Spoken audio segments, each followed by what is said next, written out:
Hello, everybody. Welcome to a very special stream. And look at this. Graham's already stream sniping me by gifting out a sub. So that's a way to start a stream here, folks. But Chris Nirvana Tool here. And I am joined by the one and only Mr. Graham. How are you doing, my friend? I'm doing really well. Excited to be here. Thanks for having me, Chris. Yeah, you're welcome. And thank you for the gifted sub. Also, we got Sanji gifting out subs. Look at this, baby. We're already at a level 1 hype train. In a matter of a few seconds. So that's awesome, guys. Really appreciate that. Because I think there's a whole lot of hype around what we're here to talk about. So we are here to announce the I don't know if this is the first public details, but we'll say it's the first formal announcement of Strategic 2024, which you, Mr. Graham, are at the helm of. So exciting times. So what we're going to do here is we're going to run through. We got a few things we'll run through. We'll talk about the history of Strategic. We'll talk about last year.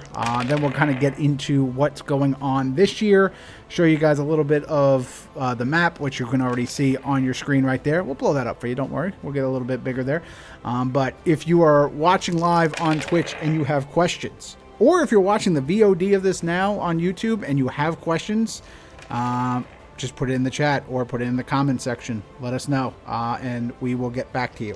So that's the whole spiel. So I think it's... So Graham, just I know we were talking off air before we kind of got going here. Just want to confirm. So you've never played Strategic in real life, or like the AEG old school Strategic, correct? That is right. Yeah, I was a tiny child back in the day when I played Warlord. There you go. So you were not there you were not there when the magic was written, as they would say. So I can give us a little bit of background for Strategic. So let's talk. We're gonna obviously not talk too much about it, but so Strategic was, I believe it was a fan run format that started at some of these larger cons. And these alerts just keep on coming. I think it's the same thing too, but for some reason. These alerts just won't stop coming on my screen, so it's very distracting, guys. I don't know what's going on there. About Strategic. Oh man, even when I turn them on and off. Okay, I'm just gonna turn them. Okay, let's see if that does it. Let's see. Nope, they're just gonna keep on coming. All right, I gotta turn off alerts for now, guys. Look what y'all did. Y'all messed it up. But anyway, okay, let's talk about the history of Strategic. So it was a fan run, I believe, format, which was you take the map of the Accordlands. Thank you for the sub there, Ollie. Really appreciate that. You got the hype train to level 2. I guess, you know what, let's turn sound alerts back on for you. Maybe your gift fixed it there. Nope, all right, well, we're going to keep them going. I don't know how that happened, but way to go, guys. Way to be. Gracchus is going ahead. He's going to break some subs, too. Let's keep it happening. Because it's like an infinite loop. It's in an infinite loop of Graham and Sanji. I will not get to talking about the history of Strategic right now, guys. That's many people's wildest fantasy. It's an infinite loop of Graham and Sanji. I know. And damn it, now Long John Silvers won't play. I can't even play that for Gracchus. And Rigged won't work either, guys. Please stop using channel points. Things are broken. Hold on, let me try. Maybe this will do it. Nope, that don't do it. Why do you hate me today, sound alerts? I don't know. All right, so I'm gonna try some things while we talk through this. So, fan run format, like I've said 8 times by now. The idea was to be played at a larger convention usually. I will take off the hat. There, the hat's off. Done. So it was meant to be played at larger conventions, usually at Gen Con or Gen Con SoCal for sure, when that existed. RIP to that. But the idea was every faction would have an overlord, and they would have a team of 3 warlords. We still had the map of the Accordlands, and every section of the map would be attributed to a table at the convention or at wherever you were playing this. And usually it was like nicely set or whatever. So all the overlords would be sitting at one table, sequestered from the rest of their team. Then the 3 warlords, they would be deployed into certain tables based off of where they wanted to be deployed on a map, and they would move around through something that doesn't exist in this new one, where there was the 5th slot on the team was a runner. And what the runner did was just communicated what the orders are from the overlord to the warlords there. So like the warlords would get their orders from the overlord, handed to them by the runner, who would then, that warlord would then submit what they would do on their turn. They might go rogue, they might listen, not listen, but whatever it may be, they got to decide what they wanted to do. And then from there, if 2 clashing armies landed on the same square, a match would happen. And there was no limit to the size of this because you're in person. You can have like an 8-person battle or whatever it may be. You can even land and there be a game and then you choose not to battle. So it kind of worked that way. There was a whole lot of shenanigans that happened with this format. And that was at the spirit and the heart of strategic. There were so many times where you could bribe a runner to give the wrong orders to the opposing team, or you could bribe an opposing warlord to do something. So there was no limit to the shenanigans. I believe one year, and I can even talk in experience, all of the Jersey guys were like, wouldn't it be funny for strategic if we all just applied to be the overlords and then just had every warlord just running around in circles, never playing anything? And that was the plan we had. So we all sat down at the table. Midge got antsy and decided, wait, I'm not going to be playing warlord? No, that's stupid. I'm not going to be an overlord. So we already kind of ruined the plan. But then good old Jeremiah Uselton saw who the overlords were because he was running it. Saw who the overlords when he sat down. And he's like, all right, this ain't fucking happening. And he kind of like just read us the riot act before we even got started. And was just like, you're not going to do anything stupid. And then and on top of that too, like I remember I was the elf overlord. And that was the first time I met the Mask Crew, good old Derek Correa and company. That was the first time I ever met them. And if everyone has ever met them, they are big. And they are very friendly dudes, don't worry. But if you get on their bad side, they will murder you. They're those kind of people. Like, they love hard, but if you cross them, that's it, you're dead. And they won't even think twice about beating the crap out of you. So all of a sudden, I'm going back to my team being like, guys, I can't do this. I really think these people are literally going to murder me if I screw with them. So let's just play it out. And that's what we did. So that's what in-person strategic was like. It was just an absolute mess. And then we get to the online version that happened last year. So, Graham, you want to tell us about that part? Because I figured I've talked a lot and I've rambled a little bit, and I'm going to try and fix these alerts while you're doing that. So, So what happened last year? So last year, we did the first iteration of online strategic, which, as you've mentioned, was the first instance of strategic that I saw. That was, in some ways, I think, a little more organized than what I've heard you describe. Certainly, the power of the overlords was a little stronger. But basically, it was a gigantic event in which nobody really knew what was happening, but people were moving around the map and fighting and dying. And I think, we had a lot of participants and a lot of interest from the community, and it really turned into, something that absorbed your life for the entirety of January if you were involved in it. And yeah, for me, I had just started in the online community at that point. I think I started in September of 2021 was my first event. So, yeah, this is maybe my 4th or 5th event. And I thought it was great because, I hadn't really had any people that I'd played in person with, or people that I knew in person in the community when I joined. So, getting to join a team with some sort of veteran deck makers who could maybe point out some of the mistakes I was going and help me was tremendously valuable. And I made friends with a lot of people in the community that I'm still very close with. That was when I first met Wesley, for example. And so it was a really important thing for me as a new player to just get sort of brought into the Warlord community. And I was very disappointed, I guess, that it didn't take place in 2023.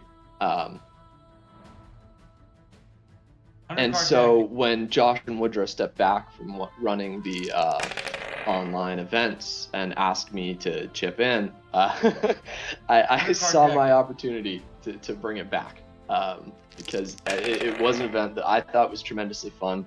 I know a lot of people were very invested in it. A lot of people had a good time. But there was still, some improvements, I think, that could be made. And so I've been working for the past on a new set of rules to hopefully keep some of the chaos, but make it more predictable and make it feel like if you invest your time into strategic, you'll be rewarded. You won't have the rug pulled out from under you. Yeah, the rug not being pulled out of you is very key. I like the sound of that. I think there's two other reasons to really, besides just it being a good event to integrate people in the community and something that can really create meaningful communities that last. Like I know the Free Kingdoms team talked for years afterwards on their own private Discord, which is great. I also think strategic is the best format that I've seen or heard of for meaningful multiplayer in Warlord. Warlord's a 2-player game, and I think traditionally when you go above that, it feels a bit arbitrary. Like there's going to come a point when someone who's probably not going to win anymore is going to get to choose which of the other players wins the game for not really any reason. And the most obvious solution to that for me is to give those decisions larger context outside of the game. Like one of my favorite moments just as a spectator from the 2022 strategic was the elves in the Free Kingdoms, one army from each, had been caught by a wandering demon lord, Sin Marduk. And so they go into it trying to support each other because they think they're both going to get killed by the demon lord. But they start to win. And when they start to win, it becomes clear that it's the Free Kingdoms player that's going to do the winning. And so the elf player flip-flops and stops helping the Freak and attacking the Chosen and starts piling on the Freak with the Chosen. Demon Lord comes back, wins the match. I just thought that was obviously it's no fun to be betrayed, but that's a narrative betrayal right there. That's a fun storyline, and I think that's the sort of engagement and interesting moments you can get with strategic. Oh yeah, so it does multiplayer that I can think of. Yeah, for sure. Like when it comes to that camaraderie first of all, there's a lot of moments, and that's what a lot of strategic is. There are some moments of the thrill of victory and the agony of defeat. It is definitely the event where, I would say heroes were created. I would say that was my probably shout out to good old Rain over there, Rain Blythewood, who's played some games on the stream before. I believe that was one of the first times people started to recognize him when all of a sudden he was just going nuts with General Lund and just started murdering people one versus twos and just taking them out. So things like that, that's where stuff like that happens, or exactly as the chat is saying, villains were created. Gracchus the Old says that villains were created, and villains were definitely created by Gracchus the Old, but who was definitely working as a sleeper agent for the Deveranian army, but and that kind of rubs some people the wrong way, but I will say that is probably the most in line with the heart of the original strategic than anything else. So I thought you were cool to do that, Gracchus. Yeah, exactly. Fuck them. That's what I say too. So It is. I get why some people were like, "That's not fun," but that is strategic. That's what you get. You should know what you sign up for, baby. And you're right talking about the moments. Like, I think, again, in strategic more than any other tournament, like, everyone wants to watch every game. Like, we had like 15 people spectating the first time the Deveranians fought an Overlord, which is more than I've ever seen in Untap before. Like, yeah, every game matters because every game connects to this larger story that you're a part of, and it really encourages participation in a way that I don't think other events do. And to that end, I also think that just because of that narrative function, strategic is sort of uniquely situated to interact with the lore of Warlord in a way that most events don't all that much. I think there's a lot of reasons people get into playing Warlord, and in the core of our community, the core that competes month after month, it's mostly because we have a history with the game, we like the mechanics, we're competitive people. We want to keep competing. But there are a lot of people who like Warlord a little more casually, and a big part of that is the story. And strategic can really interact with the story, which we've been trying to do with these new custom overlords from the leaders of the different factions in the story. It just provides a new way to get involved with the game that I think other events don't have as much. Yep, that was also another thing too, because we started having certain players who may have been just casually watching, signing up for that. I know, for example, a stalwart of the community now, Wyvern. That was one of his first online events, if not his first online event, if I'm not mistaken. And now you see his mug every tournament playing dragons. And so like he got brought in. I know Ian O'Neill, aka NH Irish Punk, good old 7C folk there. He was also on the chosen team and was running said Sin Marduk. That was, I believe. Yeah. So, that was, people didn't know who he was, but now a lot of people do. So, that event did have a lot of positive impact on the community for sure. I know I say that, and I know there are certain people who are in my audience who know me and know that I had some sour grapes from that strategic event, but I will say it had nothing to do with anyone other than anyone not named Woodrow. So the fact that the Woodrow element has been removed. Sorry, Woodrow, but that was me being sour grapes because the rules kept changing and were not completed when he ran this event, and he did the things that before the event he ran some things by me, and I was like, that is the absolute worst idea. Don't do that. And he did every single one of them. So that is the only reason why I am a Moby Zoo lying and very grumpy. But I have seen a little bit of what Graham is doing, and I have all the confidence that most of the errors are fixed. I don't know if there's still a chance Graham might fall flat on his face, but I think you guys are in for a treat. So let's talk about those positives there. But I can't not talk about me being annoyed for being an overlord for 8 hours a day during that, because that was aggravating to me. All the other overlords were happy, but I was a little sorry. So I had to be genuine to my audience. Now let's talk about what we can expect from this year, though, so that the changes from 2022, and so that we know get a little glimpse of what has evolved. So right now what folks are seeing on the screen is the updated map. It's not the same map from last year. So I know in some cases, I think we saw Zant was talking about how he was stuck in the corner for almost the entirety of the event, if not the entirety of the event. So that's a little harder here. So Graham, you want to kind of take us through this map, and I will blow it up and make it full screen for folks while we talk so everyone can see. So talk to us about what we're seeing here. So just real quick, before we get into the map itself, I think, I wanted to approach the rules to this new strategic. I I talked to all the overlords from last strategic in depth and a number of players just to get feedback. And I think one of the things I came into this with was the idea that what made strategic good was working with your team and fighting battles against other players playing strategic. There were a lot of extra rules and kind of miscellaneous events that happened on top of that, which, I don't think are strictly necessary. So part of what I've tried to do with this iteration of strategic is sort of pare it down to, being a risk game in which the pieces are warlords.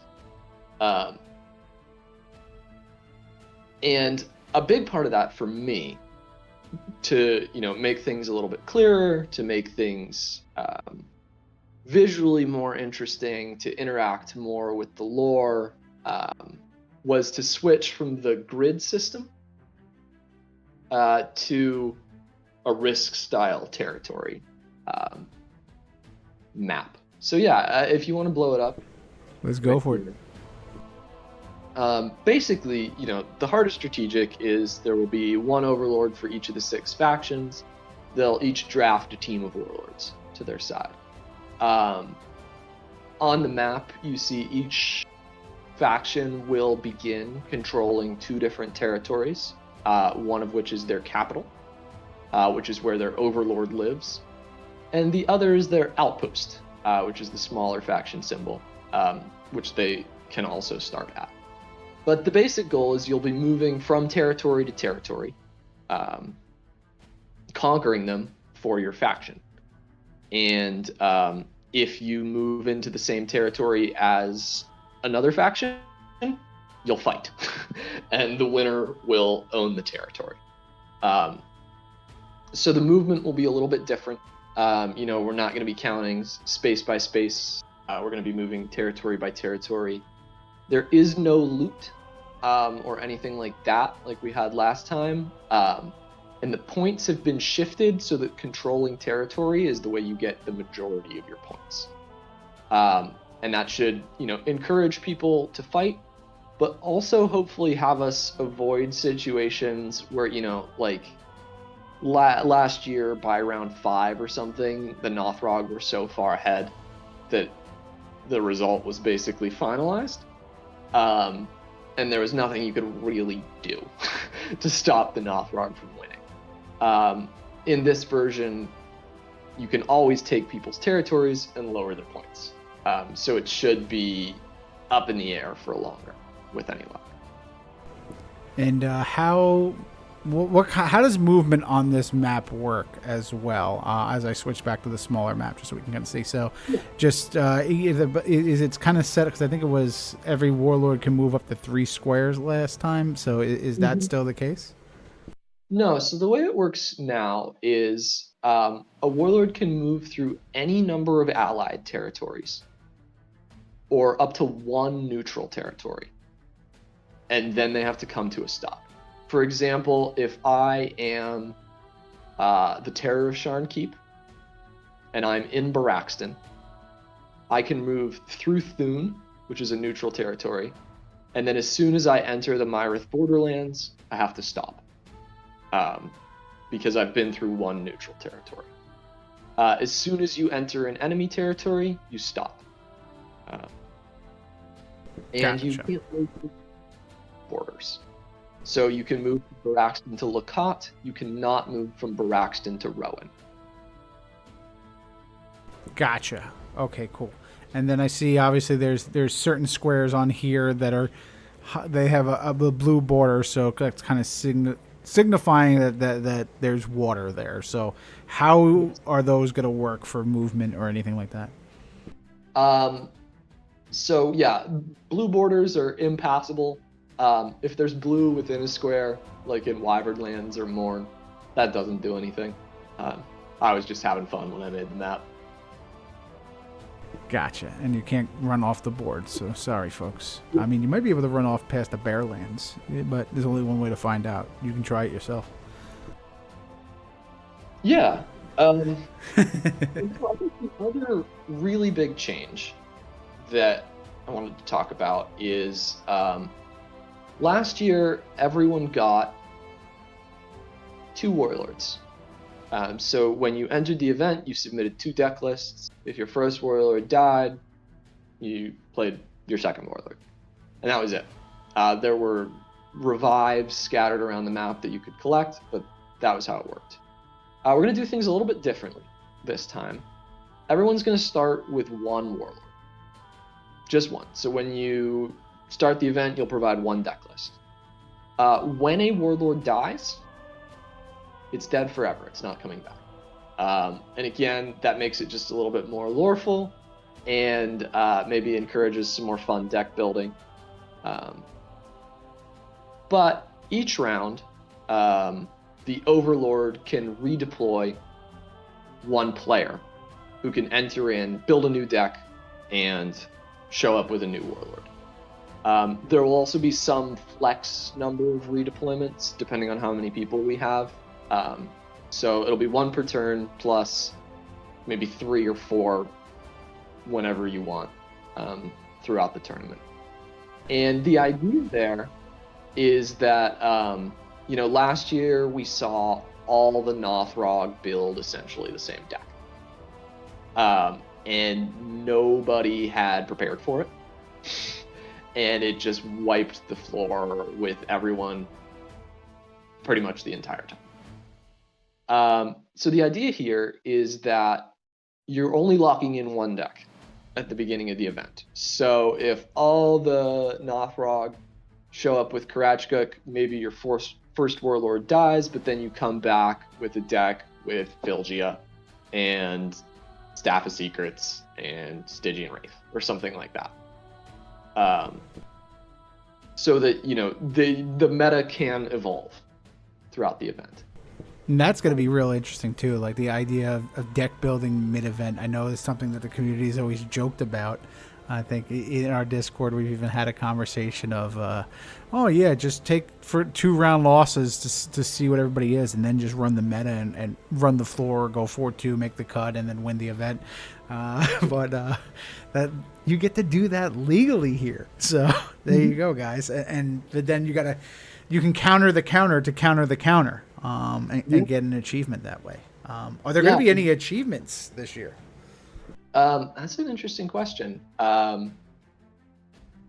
But the other thing about the deck building, right, is you can build a deck to beat Free Kingdoms, right?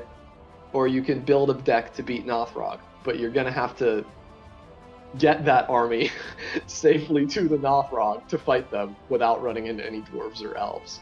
And then once you've beaten the Nothrog, will you continue to fight Nothrog with that? So when it comes to achievements, really most of the points are going to be from holding territory. You'll get points from winning battles, but we will also have scattered throughout the map 5 neutral challenge lords, 4 overlords, and 1 Medusan lord. And they won't be on any side, they'll just be sitting there. If you don't challenge them, they won't do anything. But as soon as someone challenges them, they're a normal army in the square and they'll fight anyone who's there. And you'll get big points that can't be taken away for beating an overlord, and huge points for beating a Medusan lord. So there will be some element of, you'll see they exist.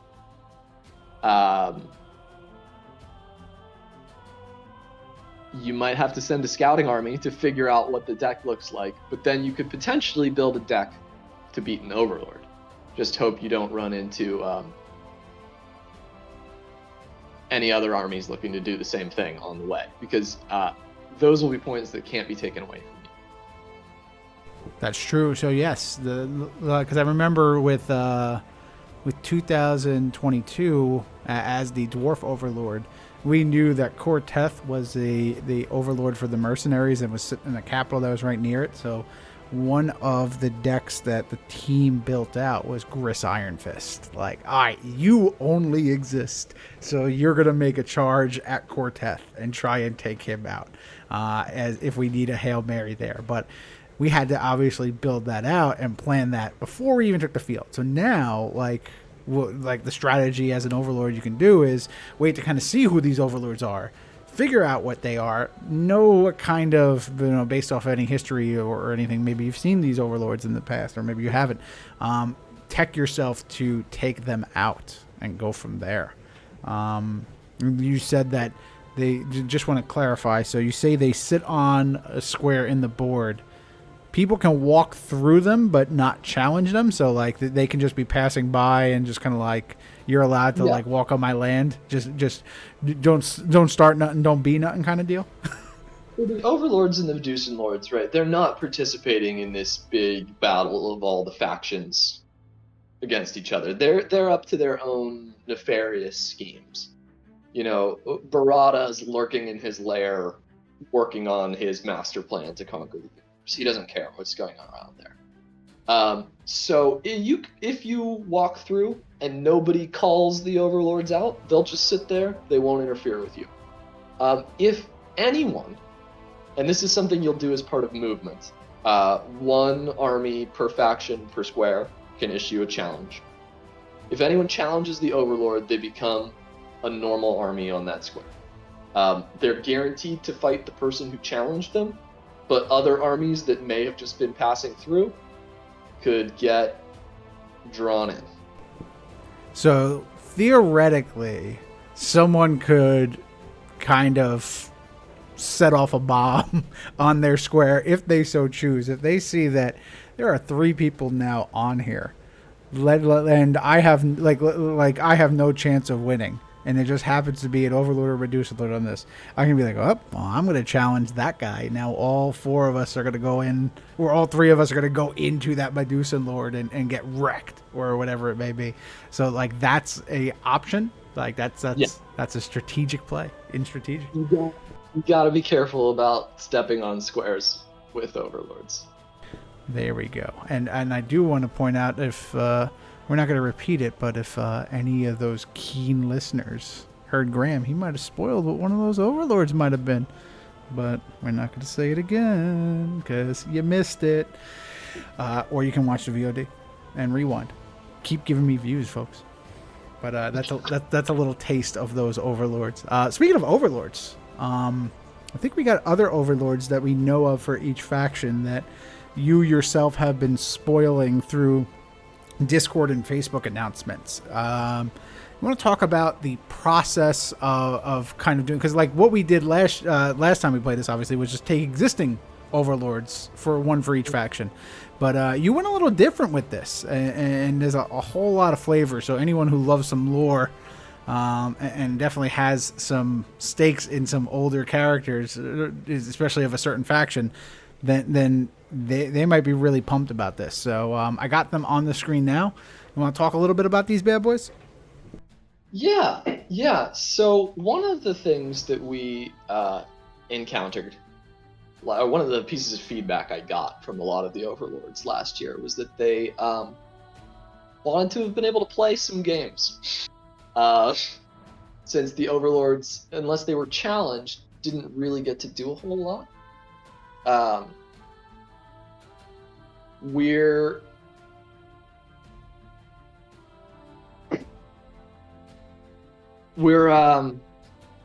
trying to make it so that both the overlords can participate more by removing some of the restrictions about them filling in, but also try to make it so people will attempt to attack the faction overlords now a little bit more. And with that, we also wanted to just have some fun, first of all, build some hype, interact with the lore, but also give people some new sort of deck building challenges and counter deck building challenges to interact with and have fun with. So we thought this would just be nice for both the overlords, who could build a deck with a new super powerful character, and for the players who now have the option to challenge more overlords. Indeed, and I can already see the chat's already like, this person's gross. Then this person's being like, oh, Ablug's finally good. And then Bobby's saying, oh, only the dev is good. And then a lot of people complaining about dwarves. Well, what else is new? They're complaining about dwarves. But I do like this, and I do like the idea that you picked some very key lore characters here. Like seeing Krun get some respect, who doesn't get any respect anymore nowadays just because Artec existed. He hasn't had respect since then. I thoroughly love that. The master strategist that is Krun. So I love seeing that.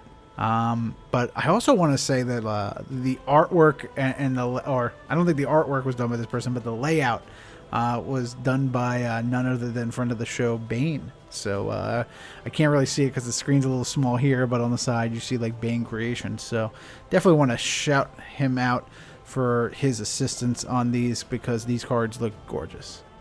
Yeah, he is a pillar of the community. Really phenomenal work. Absolutely. So curious to see now folks, you can all figure out if you, I know it's there, I got 6 cards on the screen, and the text might be a little blurry depending on your resolution on your screen, but what I would suggest, if you want to see the details of these, head over to the Warlord CCG Facebook group. You'll be able to see, just search by posts from Graham Moyer, and you'll be able to see each of these cards posted with a little bit of story flavor as well. So check that out. Also, if you're in the Discord, I believe they are under the announcements tab. You can go check them out there. So depending on your platform of choice, these details on these are available to you. And one other thing we can talk about too is the overlords, the players that will be playing these overlords. That is all based on the point totals for the online circuit that have been happening throughout the year. So I don't have it handy, Graham, but do we know, like I believe a lot of these are kind of locked up. Like we know certain ones are a shoo-in, and then other ones it matters what's going to happen these next 2 months, right? I think Bobby has essentially clinched the dwarves. Gracchus, I think I could technically pass Gracchus, but he would have to sit out and I would have to win in December for devs. So he's probably going to win devs. Kamikaze, it's locked up freaks. I know Ollie Eagle didn't play Throgs this month, which I think will probably give it to Josh. Mercenaries, it looks like it's going to be Wyvern. I'm the closest to him and not far behind, but I'm not going to be participating. So it'll still be him. So yeah, odds are we know who these people are, but there's always, except for the elf. Which is a 2-horse race between Temperance and Slyfox, who are tied 245 to 245 currently. I pulled it up while we were talking. Yeah, and both Temperance and Slyfox, I believe, would be our only returning Overlord, whoever wins. Both of them were Overlords in 2022, and they're the only ones who were Overlords in 2022. Yeah, but they will not be the only Overlords that finish top of a faction, I will say, because for those who are not paying attention, who go to the scoreboard and don't scroll to the very bottom of the page, there's that 7th faction that gets no respect called the Chosen, and yours truly is the current point leader behind Disc Golf, or ahead of Disc Golf by 12 points. So that's a little close, but I don't think Disc Golf is playing, and I'm playing some Chosen this month. So we'll see how many points I can get, unless Disc Golf comes back and just wrecks everybody in December and takes the crown. But I'm gonna have to play Chosen in December too. Well, I won't have any choice on that. We'll have to. Well, that decision will be up to the fine folks who, for those who can see on the bottom of the screen, I did a Extra Life charity drive here, and for every $10 donated to me, you get to pick a card in my deck, and the top donors get to do it there. So I know the game day that I did this for has already passed, but donations are still open. I already got some generous donations from many of you in the community. I definitely appreciate that support, but don't feel like because game day passed means you can't get into this. You can donate up until right before the event, and I will make it happen. So there'll be a stream where I build this deck. I'm going to work on getting a list of some current picks that I already have and some current donations on there. And then I also need to work with the top donors to kind of get this. So right now, I believe Sanjington has locked up top donation. And then number 2 would be Graham, who's tied with my wife. So, Graham, you will have to have a sit down and powwow with my wife and talk about what what evil you would like to bestow upon me. So she's gonna like police that and make sure that you and Sanji don't conspire to give me Regin. That's her main job. Sounds good.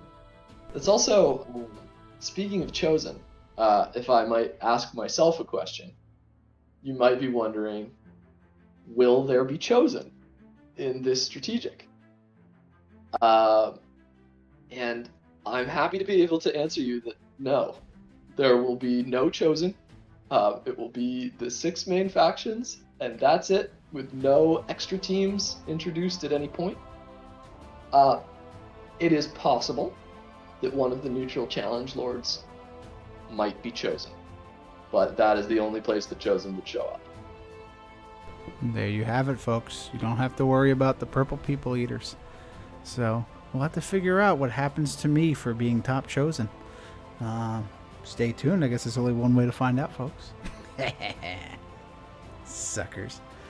Alrighty. So I think we should take some questions from the audience next. So, folks in chat, I know you've been throwing out a few as we've been going on. So I'm going to scroll back and just make sure we haven't missed any. I'm going to pick out some good ones. But if you have any right now that are all top of your head, that are on the top of your head, feel free to post them in chat right now. We'll just kind of fire these off as they come in. And anything that we can do to just, bring any clarity. If you want us to pitch you on the event, just so it's like why it's worth coming here, like throw out whatever you got. Worst case scenario, Graham will just refuse to answer and then he'll look like shit. So definitely throw mud in his face. It's fine. He's here for that. He came for the mud, folks. You don't come to Long John Silver's expecting not to get a little bit of mud in your face. This is just how it is. So with that, let's take a look. So Gracchus is asking, Medusans and Overlords are all custom, right? That is his question, Graham. Yeah. The neutral challenge lord overlords will not be custom. The Medusan TBD. There we go. Okay. Sanjington is asking, can 2 opposing armies move together to fight an Overlord / Medusan Lord and choose not to fight if they have to move through multiple squares together? No. If you are in the same square as an enemy army, you are fighting. If you want to team up on a neutral challenge lord, you need to arrive in the square together at the same time. And only one of you will ultimately be victorious. The points for killing warlords, for killing overlords, for killing challenge lords go to the person who kills them, not the ultimate winner. So there you go. So you can get some moral victories there, and that can get really interesting. I know that there's some nice board games where that happens. I believe Cutthroat Caverns. I'll plug that board game. That's always fun. It's about whoever gets the last strike off on the monster gets all the XP. So you're all trying to work together to defeat this monster, but you're also trying to sabotage each other to make sure you're the last one to get the kill. So that'll be fun to see that play out. Zant Primus wants to know if the 5e Warlords will be legal for strategic. No, they will not. Sorry, guys. You're only getting your taste of them right here. Maybe you might get them in another format, but at this current juncture, if you all want to play some Zardoc and represent them Sutek, you're going to have to wait. So, no can do. So, let's see. Gracchus, yes, that's exactly what we're saying. You can snipe kills, LOL. Gracchus wants to know, will there be camels? There are no camels there, Gracchus. There's no... You can put camels in your deck. You will not encounter camels on the map. There we go. So they might pop up in the opposing army, and then, that's when bad things are going to happen. But that'll be about it. And just for me too, to clarify, I don't know if we did this or not. It just kind of popped into my head, so I'll throw it out. Maybe I'm repeating myself, but overlords can't move off their capital, correct? No. The overlord and the capital are synonymous. The capital is the overlord. They can't move. There's no situation in which any army not in the territory with the capital would ever fight that faction's overlord. Gotcha. So, and there will not be a situation where an overlord will be fighting another overlord, right? The only situation in which an overlord would fight another overlord is if two factions were tied at the end of the rounds. The tie would be between their overlords. The tiebreaker comes down to that, so that builds some drama for sure. Let's see. I don't know. I don't really understand this question from Sanji. Can you join a challenge lord challenge late? Yeah, I can see where the confusion comes in. So someone has to elect to challenge a challenge lord in order for that lord to do anything. If no one elects to challenge, we'll proceed as if they aren't there. Once someone elects that challenge, anyone in the territory could be forced to fight the challenge lord, but that will be decided all at once for everybody. So, for example, let's say the mercenaries move 2 armies into a province containing Latnok, the Medusan lord. And the elves move 2 armies into that territory as well. If one of the elves challenge, then that elf and Latnok are guaranteed to fight. And the other 3 armies may or may not be drawn into that fight. We have detailed rules on how combat will be selected. We'll be posting the link to the rules in the description of this video, as well as in the announcement, so you can look into that in depth. But there certainly won't be stages in a challenge. In one turn, there will be one challenge, and everyone who's in it will be in it from the beginning. There we go. So, if you're watching the VOD, definitely check out in that link in the description. Make sure you send me that link, Grab, because I didn't know you were going to post those yet. So there we go. Yeah, I've got the event up. I was just waiting for this video to post the event on the Saga site, and it has the link. I'll send it to you. There we go. So let's see. Let's take a look. We got Rodrigo's asking, will there be battlefields? And then in parentheses, he wrote capitals. So Rodrigo, yeah, go ahead, Grim. Well, that's a great question. And I think one of the cool things about strategic is I think there's really sort of infinite design space to make it more complicated and interesting in ways like that. Like battlefields, I think, is a great idea. For this one, I think just getting the basics of the way the combat works and the way the movement works and the way diplomacy works and the way deck building works will be a lot. So we aren't doing it this time, but as you can tell, I like strategic. I think it's great. We don't know how this is going to go. If it goes well, maybe something like that could happen in the future, but that's way down the road and not happening this time. Zant with another good question. And are we going to follow the Ancients ban list, or are more or less cards being banned and restricted? So, like, are there going to be is there going to be a special banned restricted list for this event, or are we just following normal Ancients? So it is baseline normal Ancients. It's going to be as close to that as possible. There will be a small additional banned list. I think right now it's 3 cards. And I might have this wrong off the top of my head, but Baskerite Swarm, Confound, which can force someone to attack their ally, and the Biting Westwind. Ooh, the Biting Westwind. That's a spicy one, but Confound, man, that hurts my soul. That is one of my favorite cards of all time. That is a card that has won me many doubles matches in my Warlord career, let me tell you. So, yeah. Womp womp. Yep, and I think both Baskerite Swarm and Confound were banned last time. as well. But it will be as close to Ancients as possible. Very good. And with that, I think we're at the conclusion here. So we can kind of just wrap up the stream. Graham, do you have before we do that? When can we like? I know you're going to get the event page up, so do you want to just kind of roughly tell the details and announce it here? Just what date are we looking at for some of these big things? Like when are we going to have the draft, and when can we expect play to resume? Yeah, so we don't know exactly yet. I would think the draft would take place probably the first week of January. So registration open from now through the end of December, draft at the beginning of January.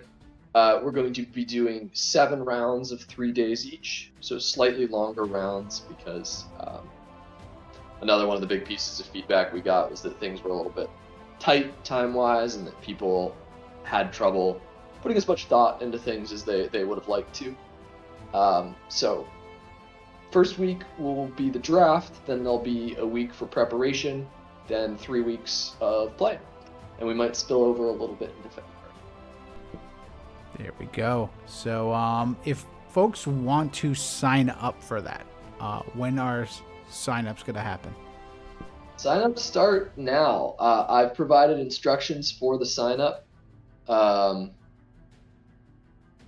in the event, but it'll be similar to most other events. There's just a few other pieces of information we need just to fill out the draft board. Alrighty, folks. So with that, again, check the link in the description of this VOD if you're watching live. Just be patient for a little while, and then you'll be able to get all those details. So with that, any parting thoughts, Graham, or if you want any last pitches to folks to kind of get them to participate? Anything else you want to say to the fine folks while you have the chance?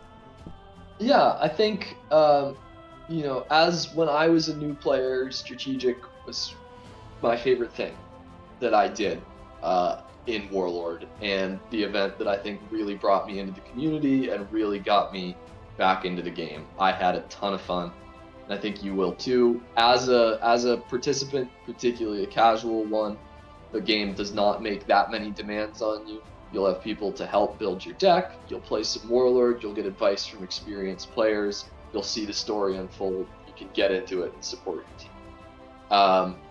For those of you who are more interested and more active, Strategic can consume as much of your time as you want it to. There will certainly be things going on for the entirety of January, Strategic related. And it sweeps you up. There's games to play, but there's games to watch, and you'll be thinking about where your armies can move for maximum effect every second of every day. It's a great time. Again, we've loosened some of the rules on participation to make it easier if you start and then figure out it's not for you. We've kind of done our best to sort of minimize the effect of that. So, give it a try. I think I had a great time, and I think you will too.